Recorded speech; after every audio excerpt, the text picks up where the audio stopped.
Understanding God's Plan, Lesson 15. Last week we got through from the Old Testament to the New Testament and the ground that's covered in between, and some of the history of the area and some of the geographical changes and so on to get us to the point where we could get to the New Testament. So many times with myself, I know that when you have that where it cuts off in the Old Testament, then starts in the New Testament, then you start out with the birth of Jesus, and there's a lot of space in between, and kind of having that history filled in between what happened and how they wound up the way they were at that particular time helps me. So I hope that it helped you as well. If it didn't, just humor me anyway. Tonight we're going to move on from there because we need to move into where Jesus comes into this covenant relationship with Abraham. I guess it's still working. I just about jerked the cord out of it. Keep catching on my watch. And I've got a quote here from Oswald Chambers. It says, "It is an injustice to say that Jesus Christ labored in redemption to make me a saint. Jesus Christ labored in redemption to redeem the whole world and to place it perfectly whole and restored before the throne of God." So Jesus didn't come just to save us. He came to restore earth to basically, this is the way I would say it, to the way it was at the time of the Garden of Eden. Wouldn't that be nice if it was like right now it was at the time of the Garden of Eden? I'd like that. And C.S. Lewis, some of you have seen this quote and read it before or read parts of it. It says, this is a quote, "I'm ready to accept Jesus as a great moral teacher, but I don't accept his claim to be God. That is one thing we must not say. A man who was merely a man and said the sort of things Jesus said would not be a great moral teacher. You must make your choice. Either this man was and is the Son of God, or else a madman or something worse. You cannot shut him up. You can shut him up for a fool, or you can fall at his feet and call him Lord and God. But let us not come with any patronizing nonsense about his being a great human teacher. He has not left that open to us." So if all Jesus is to you or to anybody else is a great moral teacher, he's done you no good whatsoever. That's not the reason he came to this earth. There have been a lot of great moral teachers that spent a lot more time. How many books did Jesus write while he was on earth? None. How far did he travel from home when he was on earth? Not very far. He didn't write any letters to different people that we can find. There's nothing. His ministry years only lasted about 3 years. So if he came here to be a good moral teacher and that's all, then he failed, because he didn't accomplish all the things that he came here to accomplish. So there was a reason he came here, and that his teachings were good. He was a good moral teacher, but he was more than that. And if he was not more than that, then we can't say he was a good moral teacher. Jesus came for a purpose, and that purpose was part of or a continuation of the covenant with Abraham. And I keep going back to Abraham, because if it wasn't for Abraham, we wouldn't have had Jesus. This has to do with the Abrahamic covenant. So we're going to look, just like last week when I looked at the genealogies in Matthew and in Luke, both of them came through Abraham. And it had to have come through Abraham in order for Jesus to do what he did. There was a point for the Abrahamic covenant, and that point was to get us to the point we are here. So Luke 1:5. "In the days of King Herod of Judea, there was a priest of Abijah's division named Zechariah. His wife was from the daughters of Aaron, and her name was Elizabeth. Both were righteous in God's sight." Okay, it says both were righteous in God's sight, living without blame according to all the commands and requirements of the Lord. But they had no children because Elizabeth could not conceive, and both of them were well along in years. When his division was on duty and he was serving as priest before God, it happened that he was chosen by lot, according to the custom of the priesthood, to enter the sanctuary of the Lord and burn incense. At the hour of incense, the whole assembly of the people was praying outside. An angel of the Lord appeared to him, standing to the right of the altar of incense. When Zacharias saw him, he was startled and overcome with fear. But the angel said to him, we're going to stop right there for right now.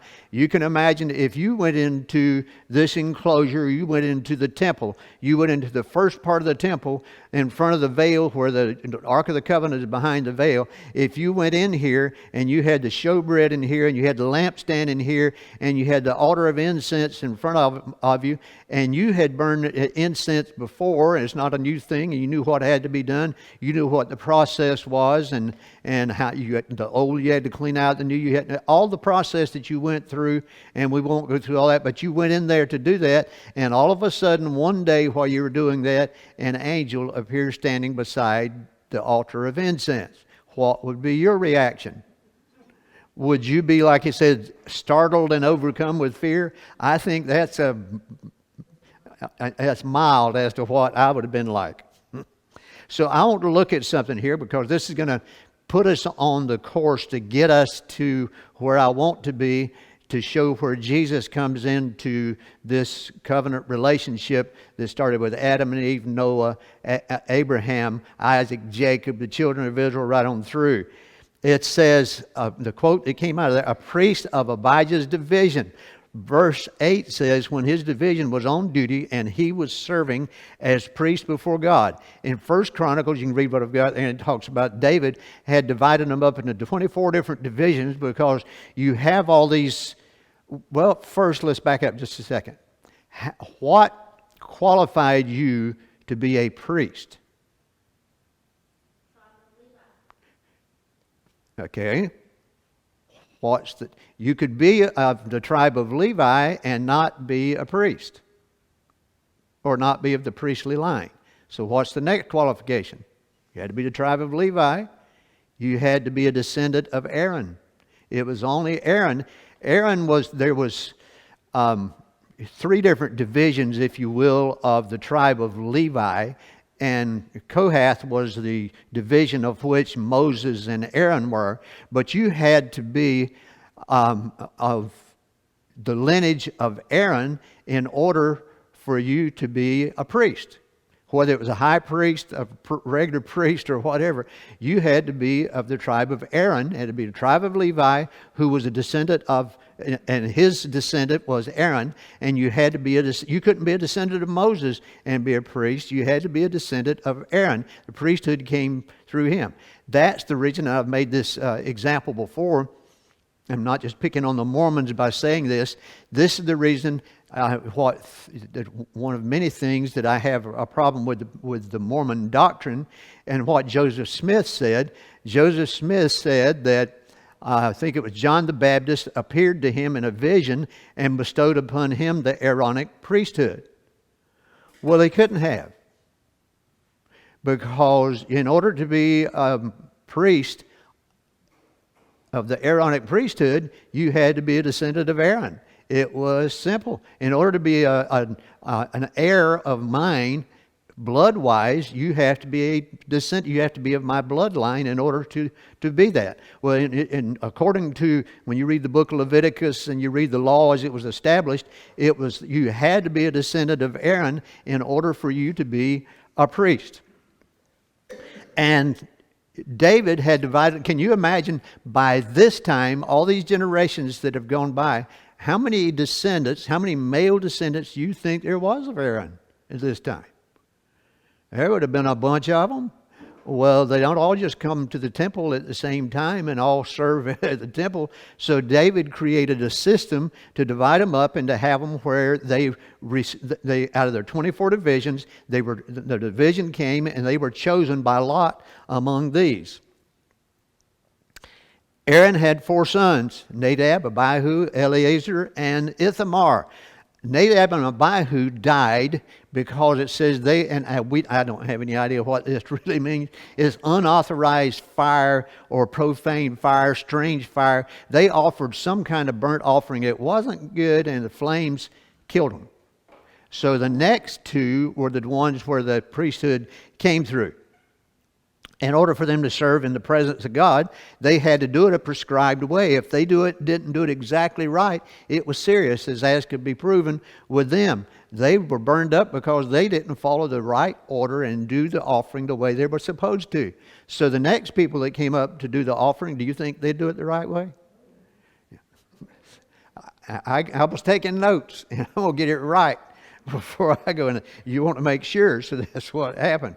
Eleazar and Ithamar, who were the third and fourth sons of Aaron, served in the place of Nadab and Abihu. It says, out of the 24 divisions, of course I put there, what does this have to do with Abijah's division? Ask a question because that's what it talks about when it's talking about Zechariah was of Abijah's division. Out of the 24 divisions, Abijah was of the 8th division, and Zechariah was of this particular division. That's the reason he was serving at the temple when he was. It was his team's turn, if you will. We'll put it that way. It was his team's turn to serve, and by lot, he was chosen to go burn incense, which was a privilege. You might not get to do it, but once in your lifetime. You can imagine with this many divisions, and you're serving within your division, and how many is in your division, it might be once in a lifetime. And his once in a lifetime, if that was the once in a lifetime, when he went in there, it doesn't tell us one way or the other, an angel appears to him. And he figured out right off the bat that wasn't normal. There was something different here. In order for Jesus to enter the world and fulfill the Abrahamic covenant, he had to enter legally as man of the seed of Adam. In other words, he couldn't come out. God was not just going to take somebody else. God could have said, Adam and Eve messed up, blow them up, and we'll make 2 more. Try again. He couldn't do that because he gave the world to Adam and Eve. He said, this is yours. You take authority, have dominion. So he was not going to do that. Jesus had to come into the world as a Jew. When some people talk about, I know Christians of the past, and this is horrible, have been ugly towards Jews many times. And then if you tell them, say, well, you know that Jesus was a Jew, and they say, no, Jesus wasn't a Jew. These Jews are not. And you say, well, all the 12 apostles were all Jews. All the followers that followed him around were all Jews. All the people that wrote the different books in the Bible were Jews. You have all these people were Jews, and it shocks people sometimes because they don't realize they had to be a Jew. So you had to come into the world as a Jew. The detailed description of how this was accomplished is spelled out in detail. Okay, qualifications for the priesthood. Must be descended from Aaron.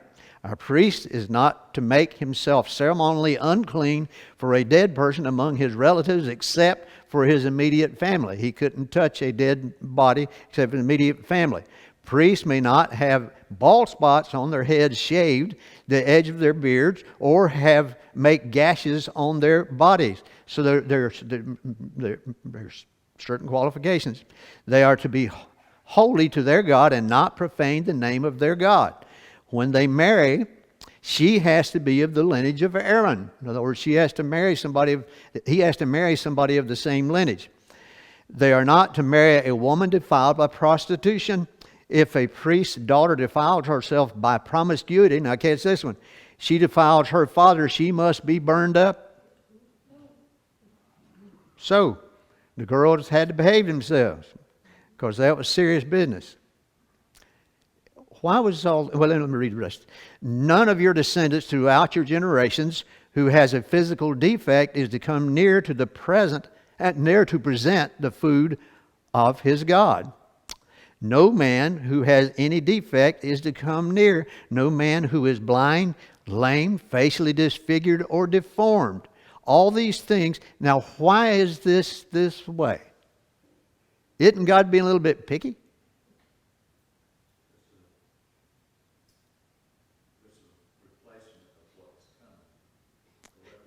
A representation of what's coming. In other words, it's showing what it's showing to me is In order to approach God, the only way you can is to be perfect. How many people can approach God if they had to be perfect? So he set down a list of qualifications that seem extreme and seem to be, so, well, God must be a bigot or something. I mean, look at what he's saying you can't do. Any kind of deformities, anything else. You can't come and you can't serve. You can't come before God. He's not doing this to be ugly towards anybody. He's trying to say that God is perfect in every way.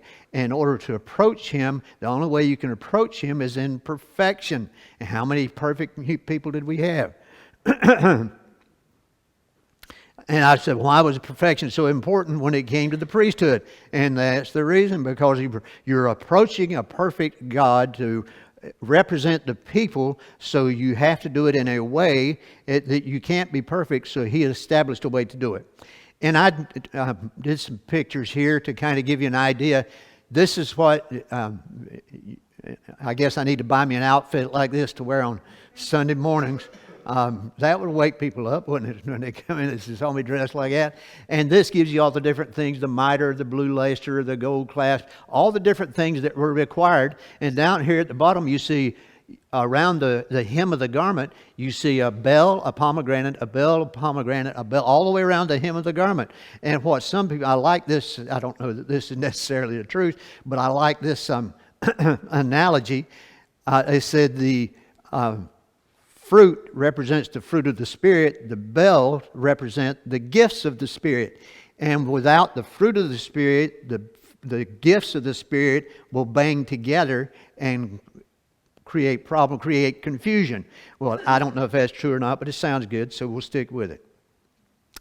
This is the altar of incense where he was burning incense. So you get an idea about, but this is an artist representation.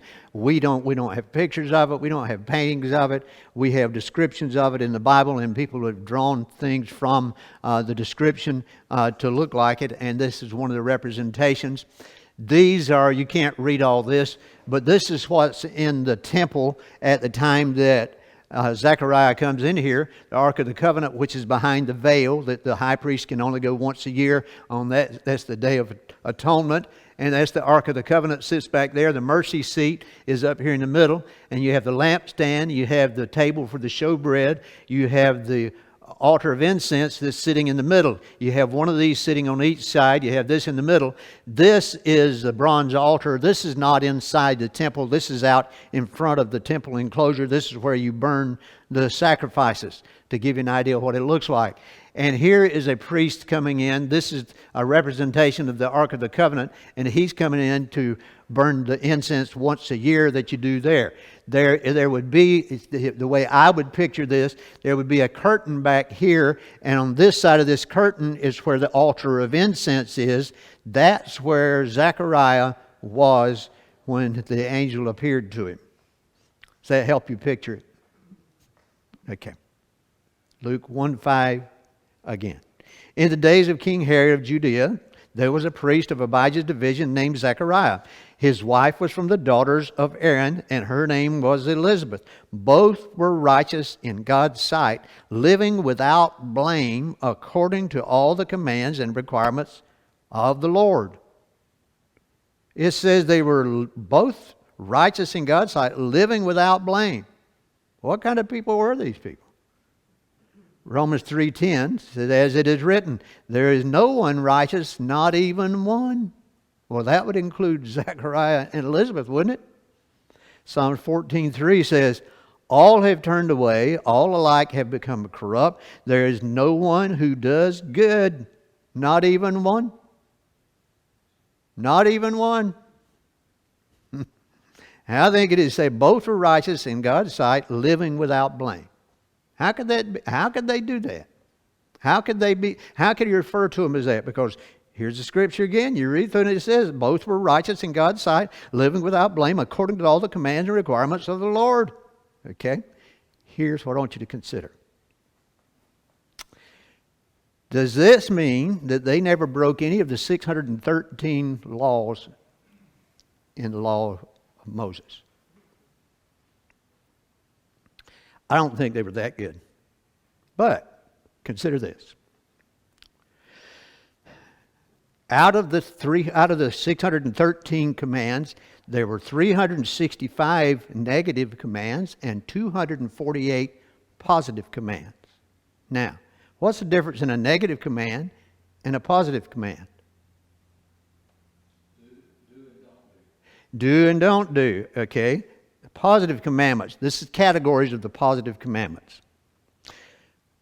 The worship of Yahweh, the temple of the priests, sacrifices, vows, ritual purity, sabbatical year, clean animals for consumption and offerings, the feasts and Sabbaths, laws concerning the duty of the community and observing the authority of Yahweh's laws and Yahweh's anointed, the worship of false gods and related practice, laws concerning times of tribulation and persecution, our duties to our fellow man, family, judgments, laws concerning slaves and lawsuits. All of these were categories of the positive commands.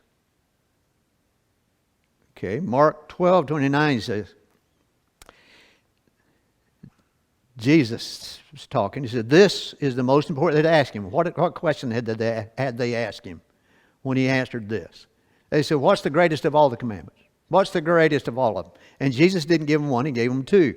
Jesus answered, listen, Israel, the Lord our God, the Lord is one. Love the Lord your God with all your heart, with all your soul, with all your mind, and with all your strength. The second is, love your neighbor as yourself. There is no other command greater than these. Both of these are positive commands. This is not something you're not supposed to do. This is something you are supposed to do. So this gives us an idea of the difference between the positive and the negative. So out of these, the 248 positive commands, so that means that Elizabeth and Zechariah had done all those all the time in their entire life. And they'd not goofed up on the 385 bad ones their entire life. They're pretty good people. I don't know any people like that except Diana. I better get that straight before I get in trouble. We're righteous in God's sight, living without blame according to all the commands and requirements of the Lord. Here's the key. Where it says, living without blame according to all the commands and requirements of the Lord. What was it that you had to do when you goofed up? What makes one righteous before God? What made the righteous in God's sight? Note that the 638 commands, 248 are positive. Many of the positive commands are stated.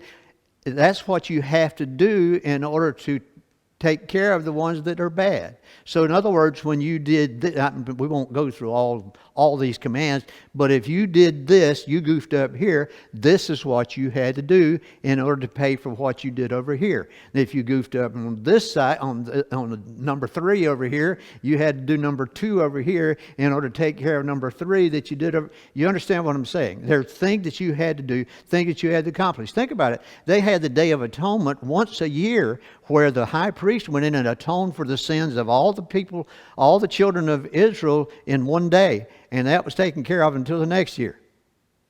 But you still had to make sacrifices. You still had to do the things concerning the law in order to do that. There were sacrifices that one had to make, confessions that one had to be confessed. In short, there were actions that they had to do, that they had to take in order for them to be without blame. In other words, it wasn't saying that they were perfect people. What it said was that they were following the law. They were perfect. How guilty are you once you repent before God? None. Zero. I am righteous. I'm holy. And I'm without sin. Some people say, you can't say that. I can too, because of who Jesus is. Isaiah 43, it says, the voice of one crying out, prepare the way of the Lord in the wilderness, make a straight highway for our God in the desert. Mark 1:3 says, a voice of one crying out in the wilderness, prepare the way for the Lord, make his paths straight. That's what we're talking about with these two people. if you'll notice, they had to be the kind of people that they were within the lineage that they were in order for them to be the ones that brought into the world John the Baptist, who was the one that was proclaiming the one that was to be the Messiah. God had chosen a man and woman to bring the Messiah, or the herald for the Messiah, into the world. And let me read this so I don't miss anything. It says, God chose a couple who had met the requirements of the law. That although they were not perfect, they had perfectly met the requirements of the law that would redeem them from the curse of the law to bring in this herald of the coming Messiah. Again, back up. What do I have to do in order to be sinless? Repent. And what else? It's only through Jesus that I can be forgiven, that I can be righteous. It's only because He's righteous that I can be righteous, and it's only through Him. So they were perfect in God's sight because they had followed the instructions that they needed to. This needed to be done in order to get the Messiah into the world. All this had to be fulfilled in accordance to the Abrahamic covenant through the law of Moses, through the declarations made by the prophets under this covenant in order for Messiah to come. In other words, a lot of times you ask the question, well, why couldn't you just go ahead and send Jesus right after Adam and Eve goofed up and got it over with? Got it taken care of. So we won't get into all that right now, but it takes a while. At least 16 times in the book of Matthew, it was stated that it might be fulfilled. Or something similar when it's talking about Jesus, the Messiah, Emmanuel, and the different things concerning Him, that it might be fulfilled. Why did Matthew say that so many times? He was taking... It's said, theologians say, that Matthew was writing to a Jewish audience.